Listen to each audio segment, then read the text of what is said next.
여러분 안녕하십니까? 본격적인 여름 휴가철이 시작되면서 대천해수욕장 등 유명 관광지에는 피서객들로 인산인해를 이뤘습니다.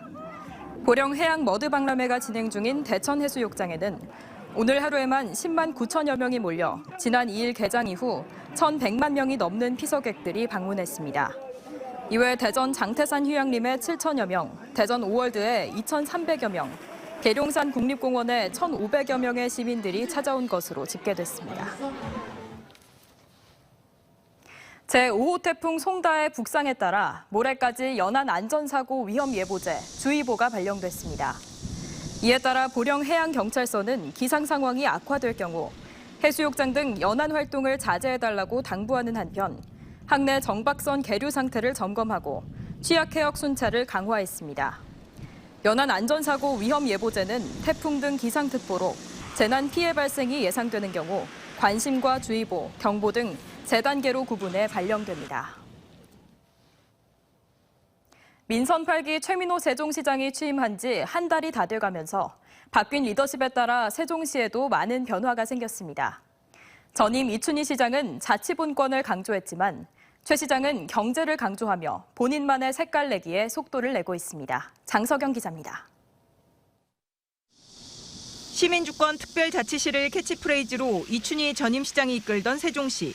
민선 8기가 시작되며 최민호 세종시장은 취임 후 첫 인사정책 개편으로 이전 시장의 대표 정책이던 읍면동장 시민추천제를 폐지하고 내부 공모심사제를 도입했습니다.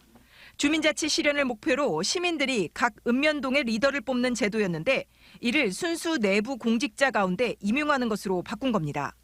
자치분권의 롤모델로 타 시도에서 벤치마킹이 이루어지던 정책이었지만 최 시장은 업무의 효율성과 일관성을 선택했습니다.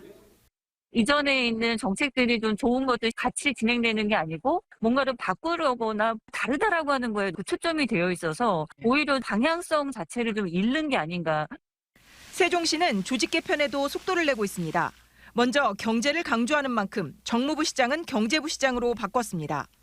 과거 한시적으로 설치되어 있던 도시성장본부를 대신해 미래전략본부도 신설했습니다. 최 시장의 공약인 미래전략 수도 완성을 위한 정책들과 공실률 해소 등 경제정책을 일임하기 위해서입니다. 자치분권국은 분권보다는 행정기능에 무게를 둔다는 의미로 자치행정국으로 명칭을 변경했습니다. 행정력이 복합도시 관련 업무에 더해서 미래에 대한 경제 기능이라든가 주민들이 필요한 서비스 기능을 더 강화하는 것과 국책 사업들 연계해서 할 수 있는 기능을 더 보강해서 리더가 바뀌면 그에 맞는 조직 개편 등 외형의 변화는 불가피합니다. 하지만 일각에서는 세종시가 미래 전략도시라는 추상적인 개념을 내세우며 전임 시장과의 차별화를 두기 위해 외형을 바꾸는 데 치중한다는 목소리도 나옵니다. 자치단체장의 리더십에 따라서 조직은 바뀔 수가 있습니다.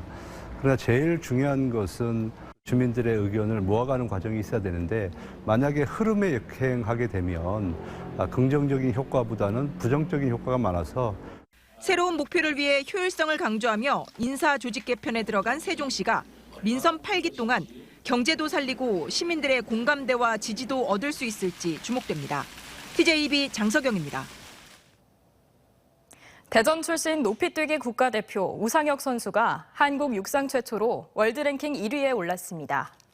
세계 육상연맹이 업데이트한 월드랭킹에서 우상혁 선수는 1,388점을 기록하며 오랫동안 선두를 지키던 이탈리아의 장마르코 템베리를 제치고 1위에 올랐습니다. 월드랭킹은 최근 1년 동안 선수가 높은 점수를 얻은 5개 대회의 평균 점수로 정해지고 세계 육상선수권과 올림픽 등 주요 대회에는 가중치가 부여됩니다. 우상혁 선수는 지난 19일 미국에서 열린 세계 육상선수권에서 한국 육상 사상 첫 은메달을 땄습니다. 대전과 세종, 충남의 코로나19 신규 확진자 수는 6,457명으로 사흘 연속 6,000명대를 기록하면서 완만한 감소세가 계속됐습니다. 대전은 2,477명으로 전날보다 80명 줄었고 충남은 140명 감소한 3,357명, 세종은 전날과 비슷한 623명의 확진자가 나왔습니다. 코로나19 사망자는 대전과 세종은 없었고 충남에서 1명 늘었습니다.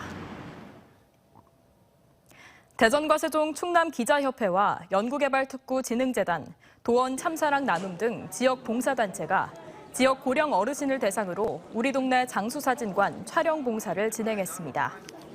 오늘 대전 대덕구청 청렴관에서 어르신 50여 명을 대상으로 진행된 이번 봉사에는 대전 세종 충남 기자협회 소속 사진기자들이 어르신들의 모습을 카메라에 담았습니다. 이번에 촬영한 사진은 액자에 담아 어르신들에게 전달됩니다. 대전지법 형사 9단독은 보이스피싱 피해자에게 돈을 챙긴 뒤 조직으로 넘기지 않고 나눠 사용한 38살 A씨 등 2명에게 징역 4개월을 선고했습니다.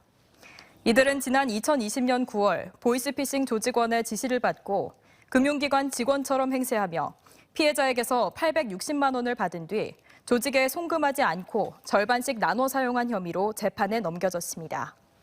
재판부는 보이스피싱 피해금인 것을 알면서 사용했고 보상하려는 노력도 하지 않는 등 죄질이 매우 좋지 않다고 판시했습니다. 어제 오후 3시 6분쯤 세종시 연기면 아란찬교 자전거 도로 인근에 세워져 있던 굴착기에서 불이 났습니다. 화재 당시 작업을 마친 뒤여서 인명피해는 없었지만 굴착기 한 대가 모두 불에 타 1,155만 원 상당의 재산 피해가 발생했습니다.